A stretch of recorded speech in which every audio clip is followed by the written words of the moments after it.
Hello, everyone. Welcome to Real Dad Speak, a show where real dads share their stories about being present in their child's lives with the goal of raising responsible adults. I am your host, Sarah McClure, and my guest today is Robert Carr III, also known as Rob. Rob and I met through his stepmom and sisters. Rob works for Ford Motor Company and he is a network administrator. He is happily married and a proud dad.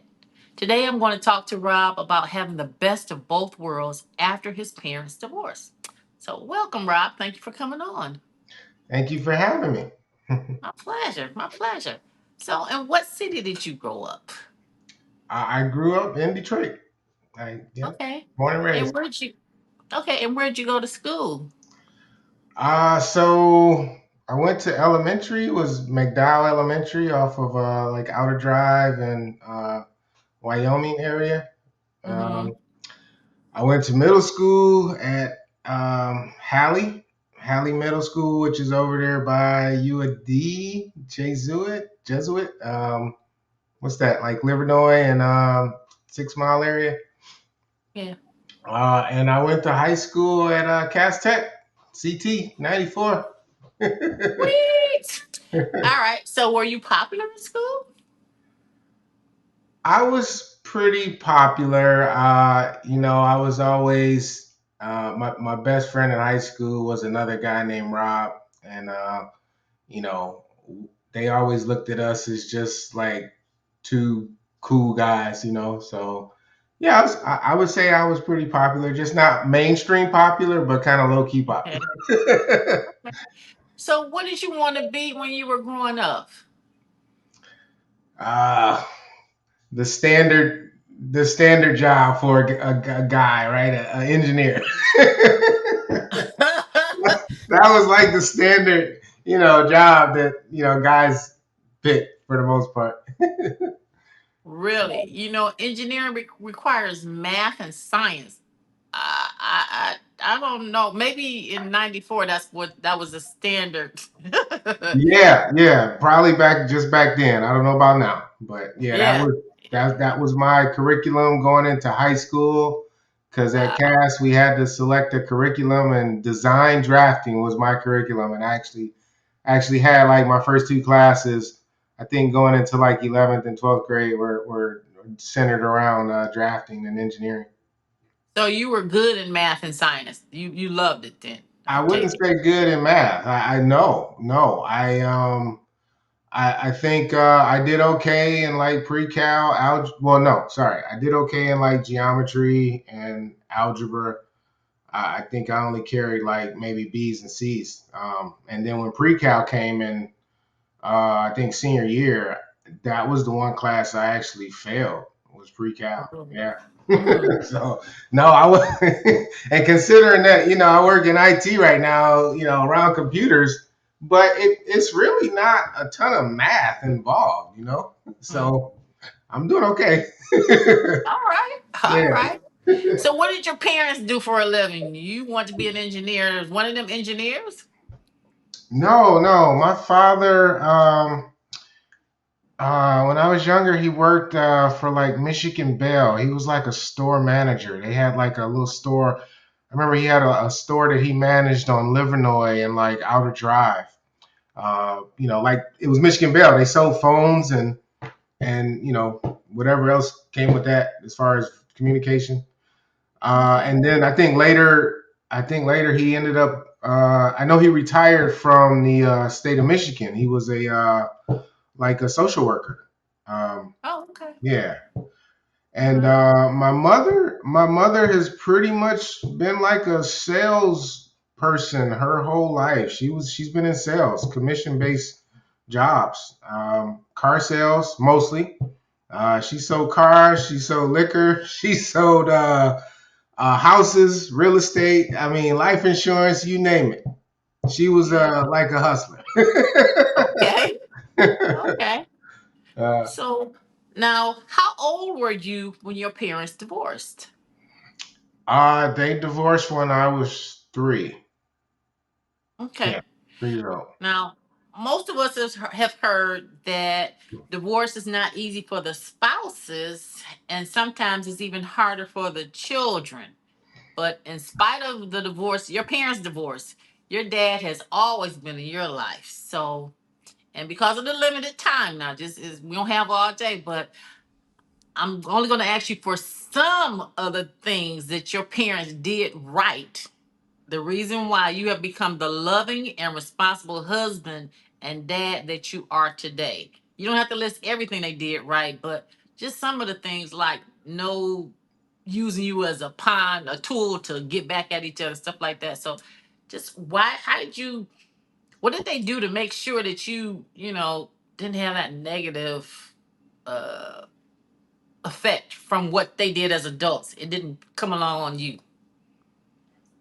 I mean, yeah, it never it was never a. It's like I think from the time they got divorced, as far back as I can remember, I guess I don't really remember right then, but throughout my life, I, I never really wanted for anything. I mean, my mother.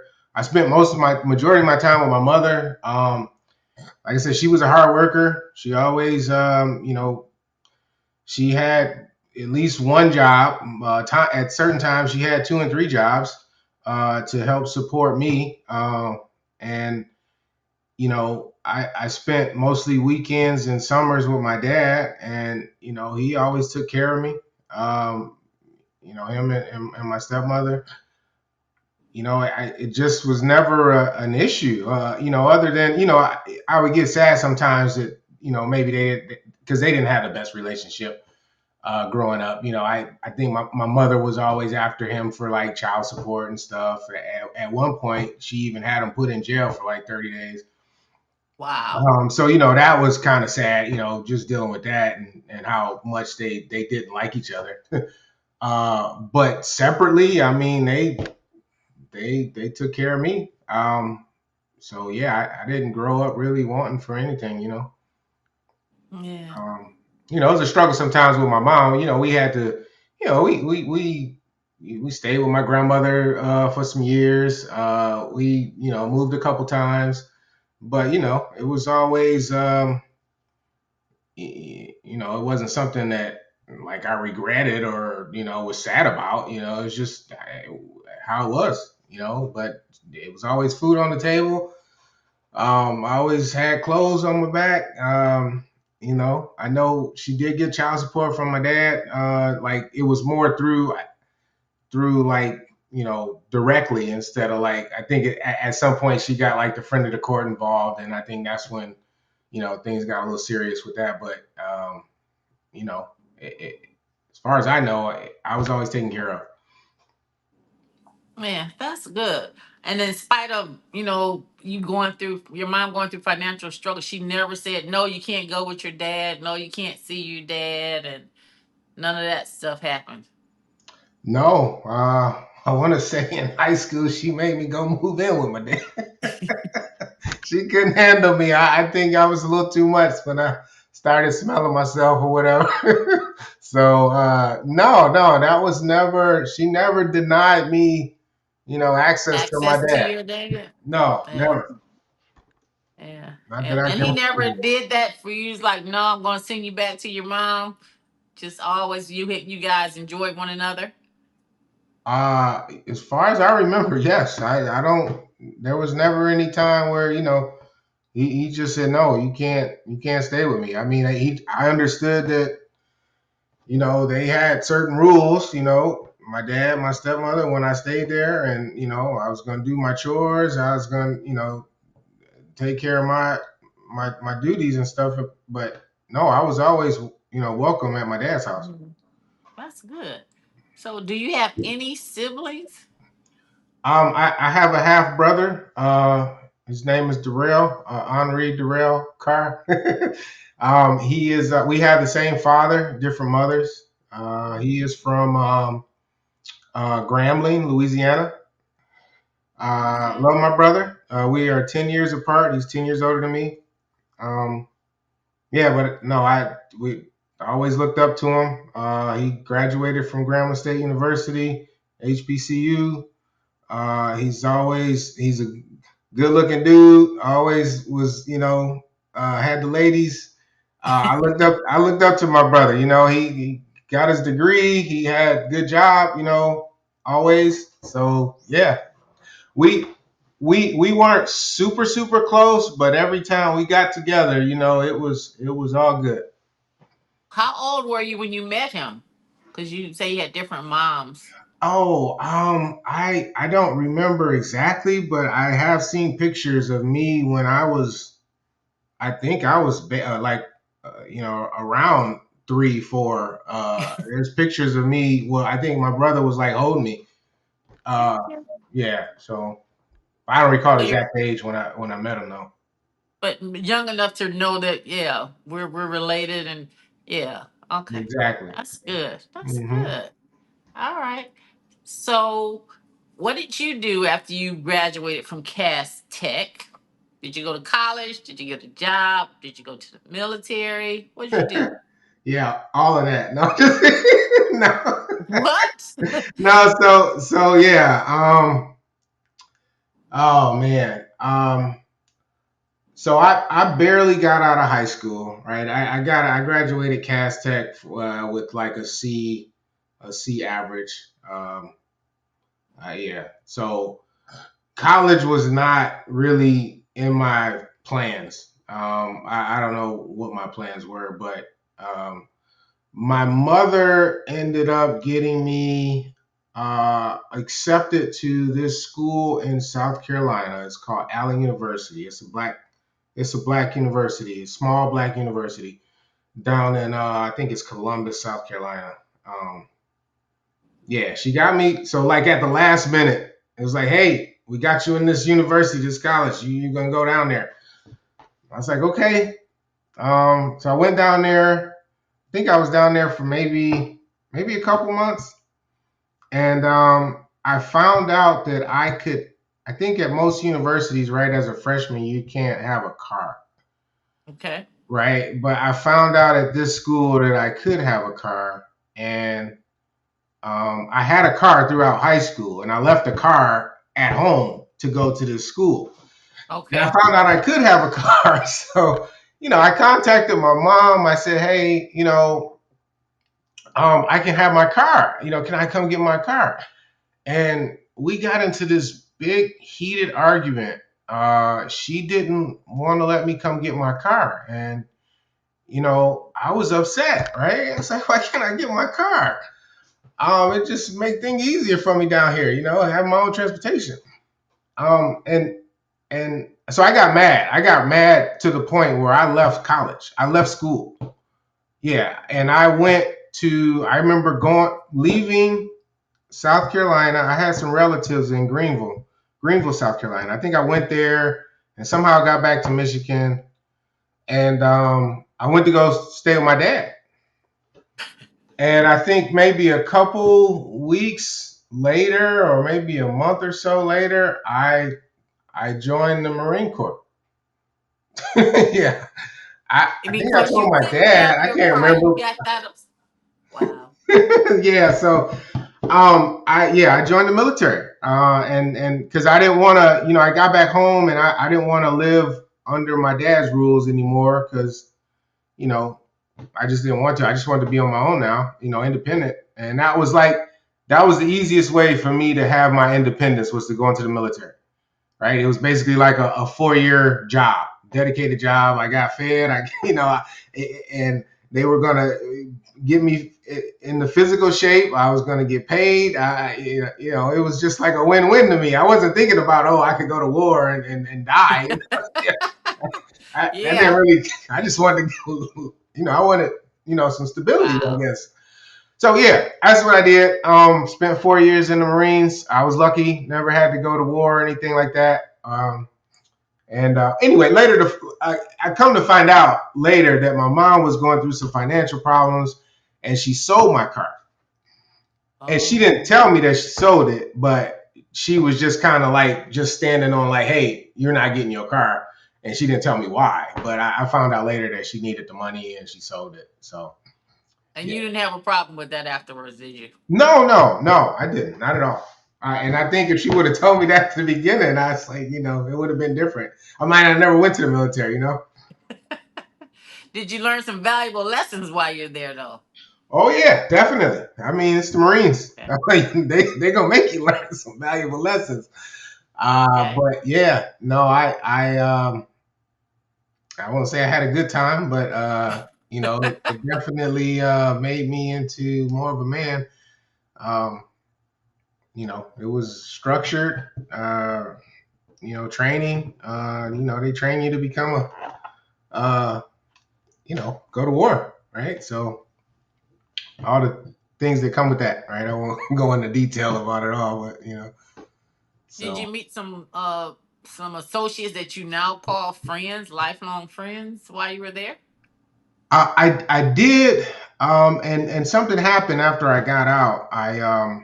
This was before, right, cell phones and digital phone books and all that stuff. I had everybody's name and number written in like a little a book, like a journal, I guess. And I remember I was out at like Kmart or something with my mom, and I left that book in the shopping cart. Oh, And so, yeah, I really lost contact with pretty much all my, friends from the military, except for like one or two that I do keep in touch with to this day. wow. But yeah, there was this my roommate, and when I was in Japan, I spent a year in Japan. I had a roommate, this white boy from Saginaw, Michigan, named Bill Taylor, William Taylor. He was something else. We were really good friends, and I lost touch with him. I lost touch with a lot of the guys, especially from like Japan. I spent like a Wow. year over there. Okay. So So after you got out of the military, what did you do after the military? What job did you find, or did you reenlist after Air Force? I wanted to reenlist. I was kind of gung ho. As far as like in boot camp, I was really interested in becoming like a drill instructor in boot camp, and yeah, because that was just something I thought about doing. So I was kind of gung ho. I was willing to reenlist, but I think what stopped me was that everybody, a lot of people were reenlisting, and they were getting like bonuses for reenlisting, like because they would give you a nice chunk of change to reenlist. But Mm-hmm. it depended on your job. It depended on, if your job was in need. And I guess my job wasn't in need, so I didn't get offered any type of bonus to reenlist. So at the time, my cousin, my second cousin, she worked for you've heard of Focus Hope, right? Right. Right. That's where people go to learn about working in the plants, basically. You know, they were starting this IT school, and she worked there, and she said, "Hey, I can get you into this school. You'll be the I forget what they call the first class, the inaugural class, or something like that. But it's 6 months of training, and then at the end we provide job placement." So, and I was into computers. And that was towards the end of my military time, and I got into computers where, and it was mostly because of women, right? I was that's when America Online was out, and you know, that's when the chat rooms and stuff started, becoming popular, and I was meeting women in chat rooms and stuff. Anyway, I got in trouble because I was actually doing that on a government computer. I actually got into some disciplinary trouble in the military for that. But it prompted me to like try and figure out how to build a computer, and so I started learning how to do that because back then a brand new computer cost around like $1,500, $2,000. So I, Okay. I learned that if I could buy the pieces separately and figure out how to put it together, I could put one together for about $500 or $600, a little bit more maybe. So anyway, that's what I was into computers and building computers. I had a roommate that was doing the same thing. We were like playing these games when we would finish with our military job. We'd come Mm-hmm. home and get online and play these games, or we was in the chat rooms talking to women, whatever.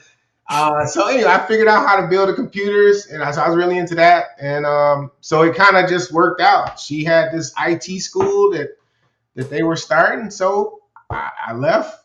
I think I was in Maryland. That was my last duty station, and I came home after 4 years and started going to this IT school. And yeah, the rest is kind of history.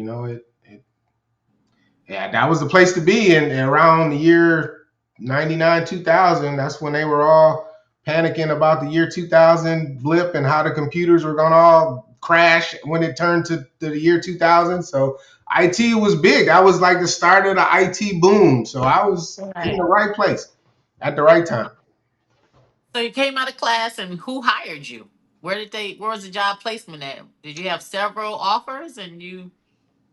So this Focus Hope, they put me through this training for 6 months. I got one of the popular IT certifications with a company called Cisco. So I had a Cisco certification. I knew how to like terminate, wiring and stuff. So they got me hired with this whole program through Focus Hope was sponsored by a couple companies. GM was one of them, and another company was called Clover Technologies. They're not around anymore, but that's where I got hired in at Clover Technologies. And so after those 6 months, I got a job with Clover Technologies, and actually they had just finished putting in this large complex network at Eastern Michigan University, and I guess in the contract, Clover was to provide Eastern Michigan EMU an on-site resource to help maintain their network or support their network, and that's what they hired me for. Okay. Yeah, so here I am.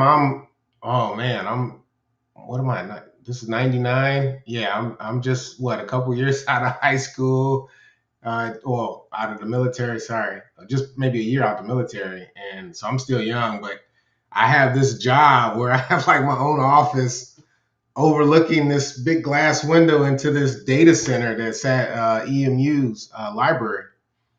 So yeah, Mm, it was awesome. That's where I first started. okay. All right. So you realize that's what you're gonna do for the rest of your life. You're gonna be in IT. Pretty much. I mean, the pay was good. I was making good money year after year, nice increases. Okay.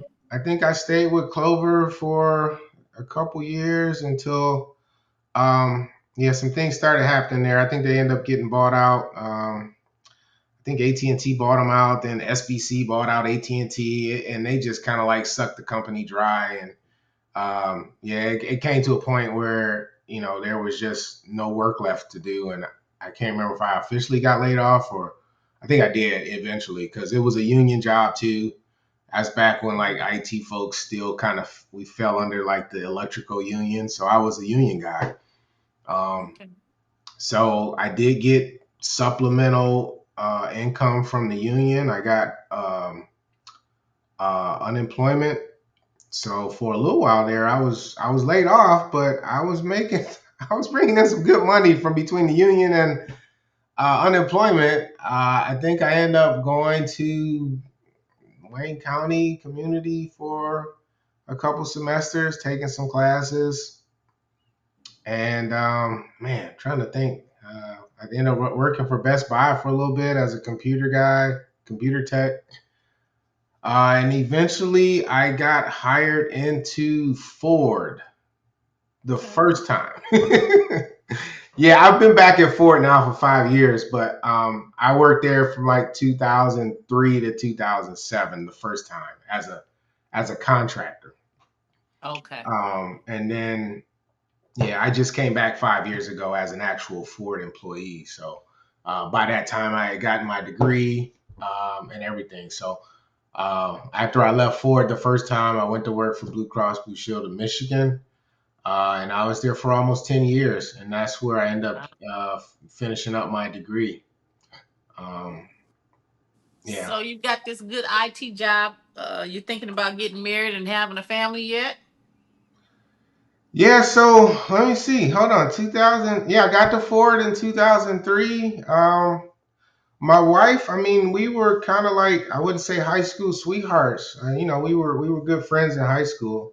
Uh, Okay. and we just kind of stayed. We would just kind of stayed in touch with each other. Like even after high school, we dated off and on. And yeah, we ended up getting married in 2005, and yeah, we've been married since. It's almost what 19 years. It'll be July 22nd. Um, and yeah, so I mean, we kind of, I guess we kind of did things the way people sometimes plan it out, right? You get married, you establish your careers, right? You have your fun, and then you decide to have kids, and that's kind of how we planned it, and it pretty much worked out like that, right? We didn't have our my oldest, we had him, we were the same age, so we were 33 when we had my oldest, Cameron. Okay. And then Christian came about 2 years later. Okay. So yeah, we had our fun. We were dinks, right? Dual income, no kids. We had that dink time. Um, we got married. We moved. That's when we moved out of Detroit. It was 2005. I remember we found these. They had these new houses in Belleville, out there by going out towards Ypsilanti and stuff. And for $5,000, we could get a brand new house built. I Okay. was like, hey, that's sound good to me. Let's go start our new life together. So we got married in '05, and had a house built out in Belleville and moved out to Belleville. Okay, that sounds good. Yeah, I think what I can't remember what age that was. My math is all messed up, but yeah, not too long after that, a couple of years, I think we had Cameron, our first. So yeah. All right. So, did you want to have a girl? Did you think about having another one to have a girl, or you said, "Ah, we're good"? um yeah, I didn't really want a girl. I know my dad did. Yeah, my dad will tell you that. Yeah, he definitely wanted a girl. I didn't really want a girl. No, I was glad to have boys. I don't Okay.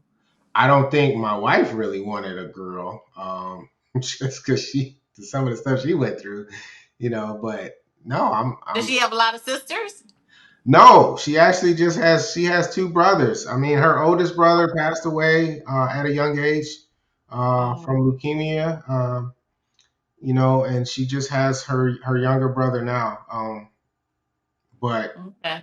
Oh, yeah, no, I don't think I don't. I have to ask her. I don't think she wanted girls either. okay. So you are Robert Third, and you were probably called Little Robert or RJ or something referring to your dad. So you have your two sons, but you and your wife decided not to name them after you. Why was that? No,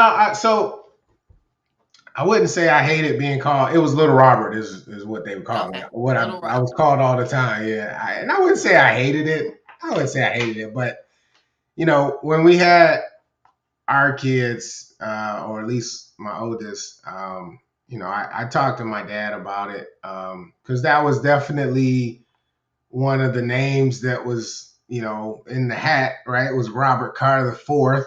Hmm. And I just thought about it. I said, hey, I don't want my son to really be called Little Robert and living in my shadows and whatever. I just didn't want to do that. So I talked with my dad. I made sure he was okay with it. He didn't have a problem with it. And I think part of that too was because my dad was like, son number, I forget the number, but it was like, okay, you're like the fourth or fifth, son, and they finally decided to use the name Robert. Like, what about all your other brothers? Why did they? That was like a default name or something. And so I don't know if that's part of it, but he understood. He didn't have an issue with it, and yeah, we ended up naming both our boys, Cameron and Christian, respectively. Um, Okay. so, and I like that too. To me, it had a good ring to it. Cameron Carr, Christian Carr, you know. Yeah. And you said that when you came back from college and you went to Marines, you felt like you could have your independence, that you could just, get ready, just be who you are. You didn't have to worry about, I guess being little Robert and doing the right thing or whatever. You could just try to make your own way, being independent. That's important to you. Was that important for you when you were thinking about your kids too, letting them have their own identity? Oh, that's a good one. Yeah, it was important for me to be out on my own and to prove that I could take care of myself. I think I had been armed with all the information that I needed to do it. My father taught me some things. My mother taught me things. Cooking, cleaning.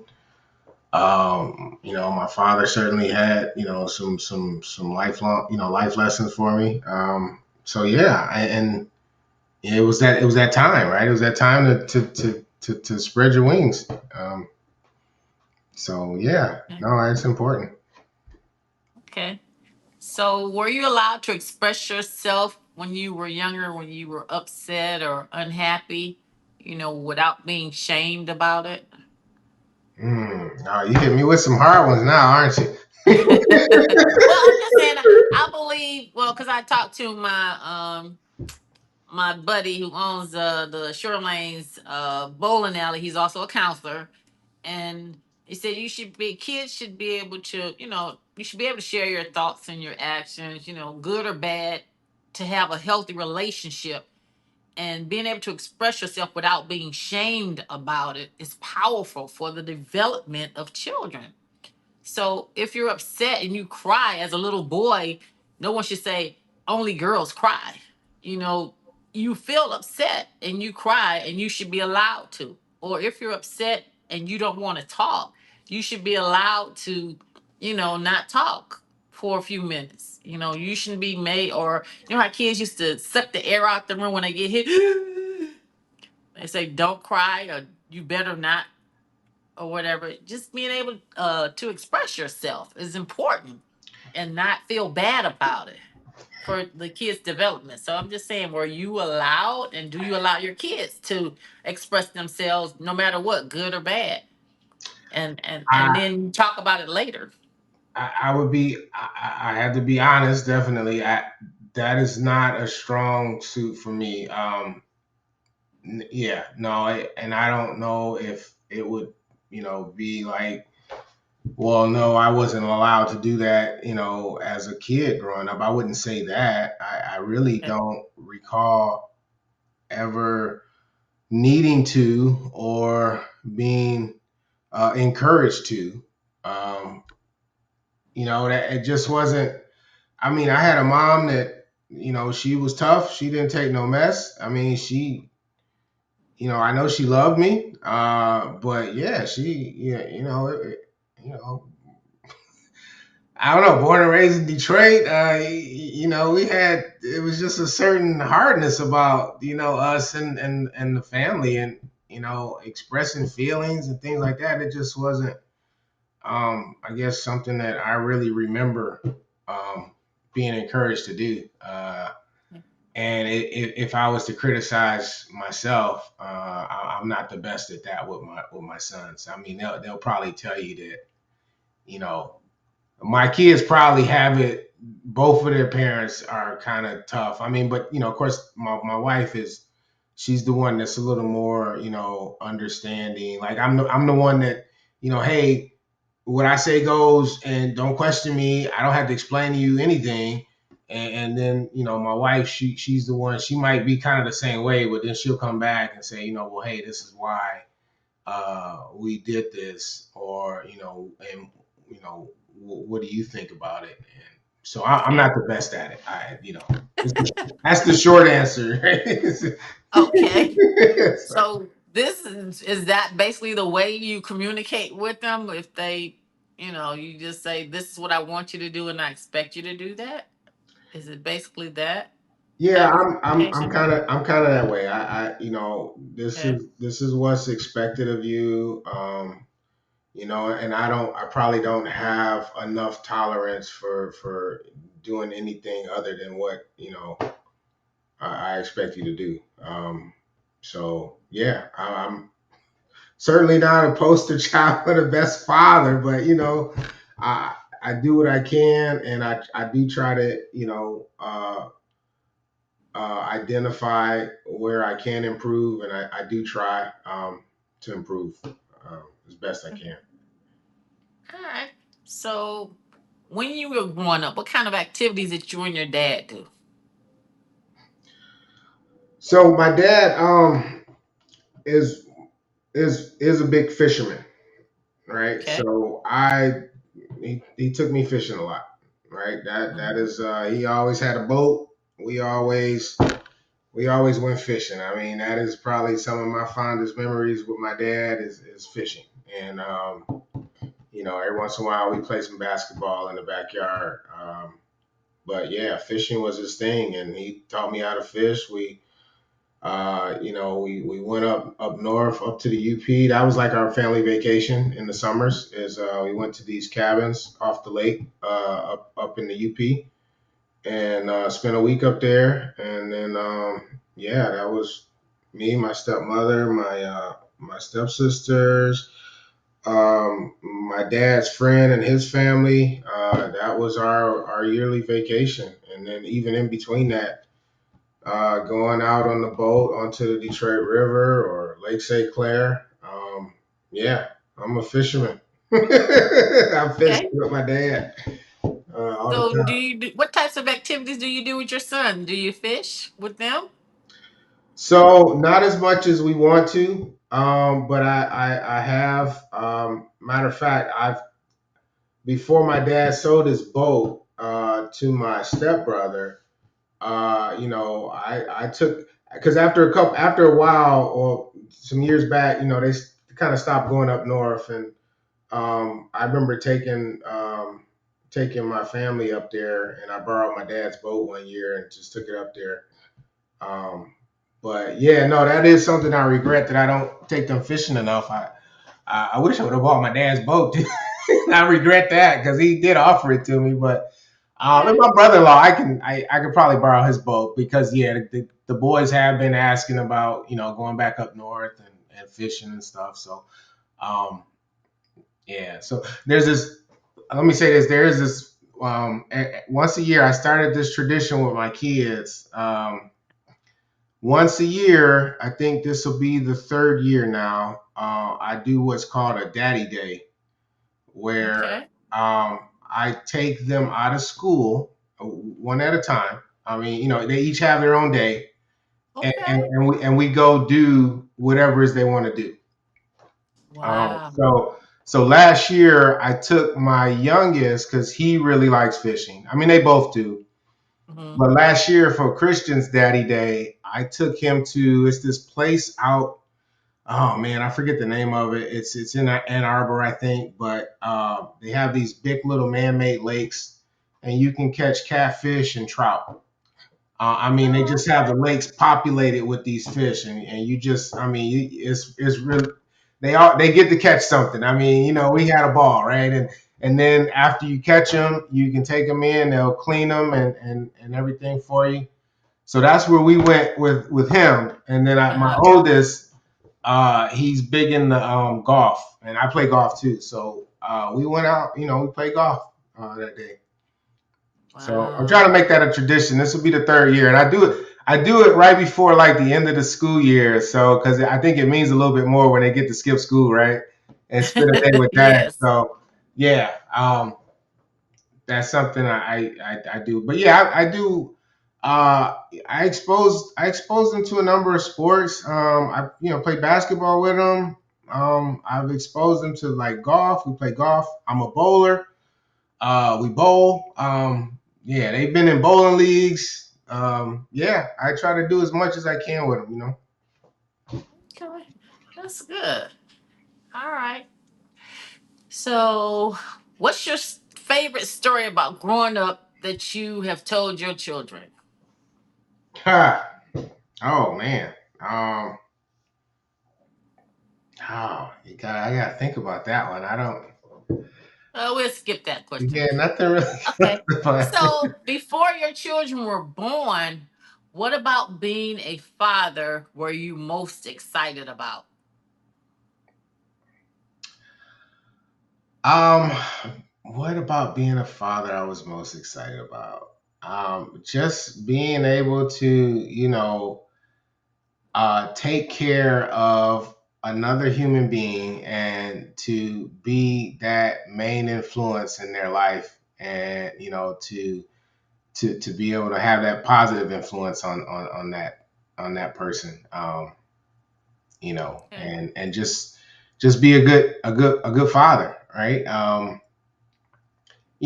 wanted to definitely, my parents getting divorced at 3, I definitely kind of made it a point to not do that, right? And to try Okay. to stay with, you know, and to this day, right? It's still, even after 19 years, it's still, it's not easy. It's some days it's, yeah, but you don't want to be that statistic. And you want to make sure that, even though,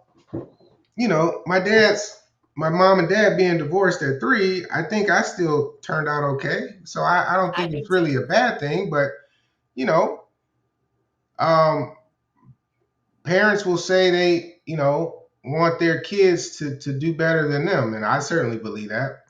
So yeah, and to that point, I would want to stay with my wife, as and to the end, right? So yeah. Um, Sorry, I don't know if I really answered the question, You but did. okay. You did. Yeah, you did. So, um, you said you allowed them to do different sports and stuff. So, if they came to you and said, "I want to play an instrument," you would allow them to do something different, and with the possibility of them failing, and you would be okay with that. Yes, I mean they actually they both play instruments. They Okay. yeah they do. My oldest plays the saxophone, which I actually played for a short time in elementary. And my youngest, he just started the trumpet this year. Yeah, Okay. so yeah, they do. We try to, you know keep them as well rounded as possible. I mean, I know they're into a lot of sports, and that's probably part of my doing. Is when I was coming up, I sports wasn't really pushed on me at all. I think I don't even know if I played any organized sports at all. I remember trying out for the baseball team in elementary school, and I don't know if I made the team or not. I can't remember. I don't think I did. But yeah, it just wasn't sports wasn't big in my life. I mean, if anything, I was just into girls. Sports wasn't so. Now with my boys, I wanted to expose them to sports, and I definitely wanted to, when I found out they were interested in sports, I wanted to be able to provide whatever resources I could so that they could be the best person they could be in sports. I mean, my youngest has a personal trainer for football. My oldest, they both take basketball training. So yeah, I want to be if they want to be like professional level, I want to be able to do whatever I can to help them get there. Um, so, Wow. but yeah, no, they play instruments. They do pretty well in school. They're pretty much A and B students. Okay. So yeah, I'm definitely proud. Okay. So, what type of activities do they like to do with your dad, and your mom, their grandparents? What do they like to do with their grandparents? That is one of our regrets, is that they don't see them enough. Oh, Um, because all of the sports and stuff going on, huh? well, yeah, that's for the most part, and then also, it's like trying to spread them across three different sets of grandparents, along with that, Ooh. right? It's Yeah, that's a my lot. wife's parents, then there's my dad, my stepmother, then there's my mother, right? And they probably would all complain that they don't see their grandkids enough. And Right. yeah, between that and just all the sports activities. I mean, every weekend it's something. It's a game. It's a practice. It's something. So yeah, that is definitely one of our regrets. So yeah, I try to carve out some time when I can, usually on the weekend, to like go by and take the boys over to see my mom, or stop and see my dad and my stepmother. Yeah. Okay. So you say you have a trainer for them. Do they want to be athletes when they grow up? Is that the plan right now? Are they concentrating on sports and academics, or academics then sports? How is that? So yeah, my youngest, he wants to be a professional football player, or like a doctor. um, Okay. he's pretty smart. Um, my oldest, he's pretty easy going, laid back. He's in the basketball. He's in the golf. Um, but he hasn't really expressed like what his desire is. I don't know if he Okay. really knows himself, but so we're just kind of like taking it easy with him as far as what he wants to really do. Okay. I told him to put some thought to it. I said, because he doesn't. Like, while my youngest might know exactly what he wants to do, my oldest, he hasn't really made a decision yet. And that's okay. I just say, just hey, put some thought to what you want to do for a living. Okay. All right. What do you think is something that every dad should know about their children? Oh, every dad should know about their children, what they like, what they don't like, what their interests are. Um, what makes them happy, what makes them sad. Sorry, I gave you multiple things, right? That's good. That's all good. That's all good.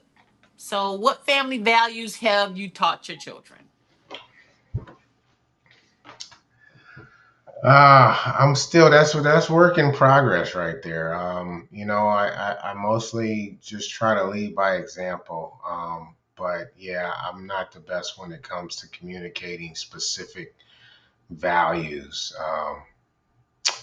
You know, I yeah, I talked to my oldest at one point about just being a good person and how to treat girls and stuff like that, but nothing real specific yet. I'm not the best communicator. So I recognize some of my faults. Okay. All right. But you lead by example. So, that's I good. try to lead by example for the most part. Okay. So, what qualities do you value most in yourself? Um, just, hmm, oh man, just a desire to want to do things right, want to do things the right way. I wouldn't say a perfectionist, but sometimes it could be considered that. And just being that a good person, just somebody that looks out for the little guy. Okay. What skills do you think are most valuable in being a dad? um Patience. Definitely patience. Understanding, compassion, empathy. Empathy is big for me. Being able to put yourself in somebody else's shoes. um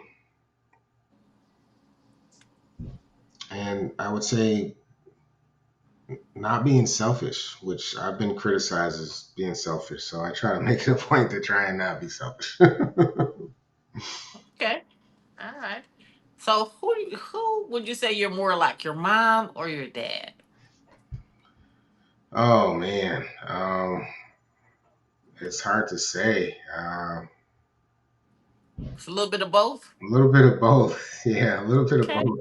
I think I think I have equal parts mom and dad in me. Okay. Yeah, and they both Capricorns too. So yeah. All right. So when you were growing up, did they tell you that you could tell them anything? That you didn't have to be afraid of something happened, or were you able to, just let them know what's going on in your life when you were growing up? Stuff at school and stuff like Uh, that. I don't remember them specifically saying it, but I think at one point both of them, did express that, I could always come to them, no matter what it was, Okay. right? And I kind of felt like I could, with the way my mom and my dad are, like, they wouldn't have like bit my head off or anything, you know. Yeah, I think my mom caught me smoking at like 15, and I thought she was gonna lay into me, but yeah, she didn't. The way my mom was, I was like, yeah, this is not gonna be good, and Mm. no, she didn't. And I think part of it was because she smoked too, so I don't know if she felt like yeah, I can't be too hard on him because I do the same thing. So So she just gave you a talking to and not a whooping. yeah, no whooping. Yeah, just just talking to. Yeah, that was pretty much it. I think that was the extent of it. Okay. So So do your children know that they can tell you anything? I don't think they do, and I don't think that they think that. So that is definitely something that I need to work on is to make it making them feel more comfortable around me. Because they'll probably tell you I'm a mean dad. They will. They probably would. Okay. What about your wife? Will they go to her though? She can be a mean mom. See, that's what I think she's the lesser of the two evils, probably. Okay. Yeah. So See, you trying to make sure they stay on the straight and yeah, narrow, huh? that's You have a yeah, no nonsense attitude yeah. about them getting those grades and going to school and so forth and so on. Yeah, they get hit from both sides with us a lot, and that's why you know sometimes I say like, hey, one of us has to be can't be just two bad cops. You got good cop and bad cop, right? But yeah, a lot of times it's two bad cops. So Yeah, because boys will be boys, that's for sure. exactly, yeah. And my oldest one, he's getting ready to turn 14. He is probably just now getting taller than me. I'm 5'10". He is probably 5'10" and a half right now. Okay. So yeah, this is why I go to the gym every day. I keep lifting. So, make sure in case they try to. Yes, I've heard about young men when they get as tall or taller than their dad. Yeah, Yeah, yeah. something inside of them just tells them I can take them now. Yeah, yeah, yep, yep. So no, Yeah, so I never even came close to trying my dad. I mean, I remember one time that's when I think my mom was trying to take him to court, or maybe he had just came out of jail. I think he went to jail for like 30 days for child support. It was either right before that, right after that, around that time. I think I said something. We were at his house. It was just me and him in the kitchen. And I mean, I think I was only maybe 12 at the most, 12, 13. But I made a comment kind of in defense of my mom. And boy, he turned around, and I'll never forget that look. Boy, it was the scariest thing I had ever seen in my life. And I don't even think I ever came close to trying to raise up on him after that. Yeah, it was like looking at Lucifer or something. I don't know what. Yeah, I'll never forget that. Um, but yeah, no, I never really tried to raise up on Okay. him. Okay, from today, which parent do you seem to ask the most advice from and why? Oh, I don't. Yeah, that's I don't really talk to I don't really have a good like communication path with my parents like that. Or Okay. I go to them for things. I don't You figure it out with you and your wife then? I do I do or keep it in bottle inside. Which is I know is not good, but yeah, I don't really have you know if not my wife, but nobody really that I go talk to. Okay. So I don't even All right. male friends. I don't even really have any close male friends. I think that I. That you would share that personal stuff with? Yeah, I mean I have All right. one maybe, but yeah, even that I'm not the best at keeping in touch with people. Communication is just not a strong suit for me. Okay. So your kids are one your oldest is about to be 14. Now you said you had a car in high school. When they go to high school, do you plan to buy them a car or are you gonna allow them to get a job and purchase their own?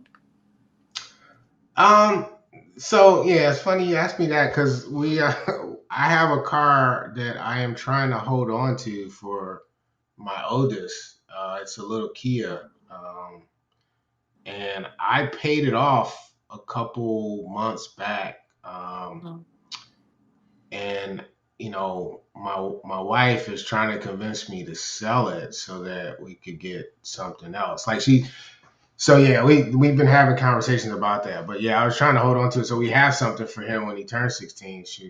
Because we that boy need a car so he can start helping take his little brother around, take him wherever he need to go, give us a break. Um, Right. but she wants me to sell it, use the money to like pay down the other car we have, which is more of a family car that we'd rather pay off instead of having this little Kia paid off. Um, Okay. yeah, so I mean, with me, oh man, I think I had to put in some of my own money, but my mom helped me get my first car in high school. The one I Okay. talked about, but I think I did pay a little bit for it. I was working, so um, that was the one thing about um, especially like my dad, like he would help me out, when I wanted to buy certain things. He would always offer to like go in half or something. But I always had to, come up with a large portion of it, and I think that's what happened with my car too. But yeah, Okay. I was working. I started working at 15 at the golf course as a caddy. So another part of trying to be independent, make some money. Right. Right. Right. All right. How do you show your children that you love them? um, I say it. Uh, I said it just the other day, and probably I don't do it enough. But yeah, we have these, and it's funny because I'm an IT guy, right? So I use technology to do it. You know what Alexa is, right? Yes. Right, the little thing. So we have Alexas all over the house, and I can make announcements on these things, and it'll announce it throughout every one of them. So yeah, I said that the Oh, other day. I said, hey, I didn't say me specific. I said, mommy and daddy loves you guys very much, and it announced it throughout the house. So that was just a couple days ago. I don't remember yeah, the last you're time gonna have to work better. You're gonna have to work more on your communication. I yeah, I told you that. I'm glad you know this. Yes, yes, I'm glad you know this. That's one of the things that you should work on. yes, it is. No, but No, it's been a while That could be since a lot of worse things, though. That could be a lot of worse things than having Alexis tell your kids that you love them. Yeah, I can't. That's what's sad. I can't remember, in the time before that I actually said it to him. So I'm gonna do it right after this call. Okay, sounds good. Well, right now we're gonna take a 60-second break. So stay tuned, everybody. We will be right back. Don't go anywhere.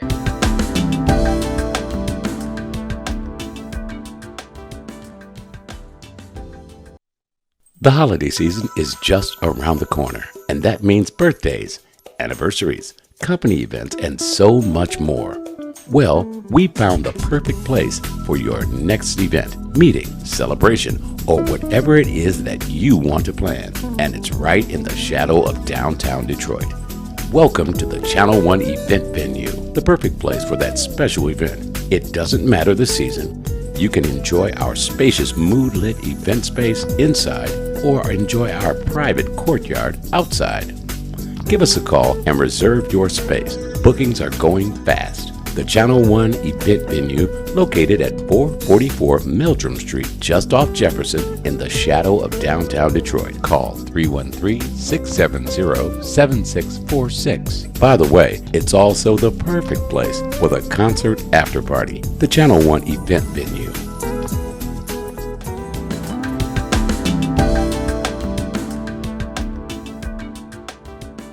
Welcome back, everybody, to Real Dad Speak.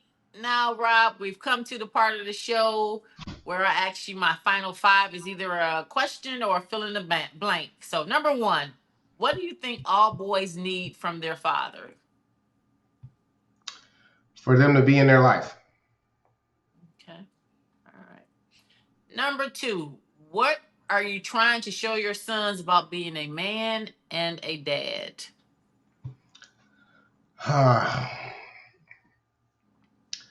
Understanding, compassion, and being a protector. Okay.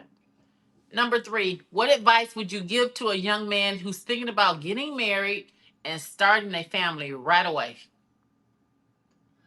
I would tell him to take his time, make sure it's the right woman, and make sure it's somebody that you get along with on a friendship level, and not just somebody that you just might lust for.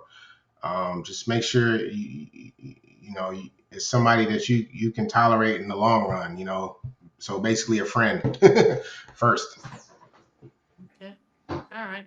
Number four, what's one important lesson that fatherhood has taught you? Um, that it is very rewarding, just to see a product of yourself, and to be able to teach and nurture that person, you know from as as you raise them. Okay. And the final one, number five, fill in this blank. So, what three words would your sons use to describe you when they say this? Our dad is blank, blank, and blank. What three adjectives? uh, You're laughing. Why are you laughing? oh man, that's a good one. They probably would say that I am mean. They would say that I am probably athletic, and they would say that also I am smart, technical. Okay. Both of them would say the same thing? Probably, Okay. probably. Yeah. Okay. Well, thank you, sir. I appreciate you coming on and sharing your time with us and your wonderful dad stories. Yes. Thank So, you. Thank you for letting me tell it.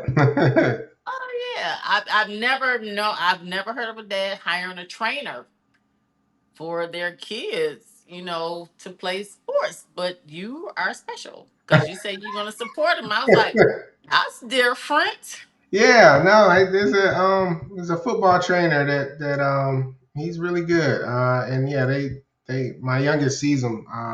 He hasn't seen him in a while, but since over the colder months, but he's gonna start back here soon. Just like one day a week or an hour, you know. So That's good. That's good. yeah. Yeah.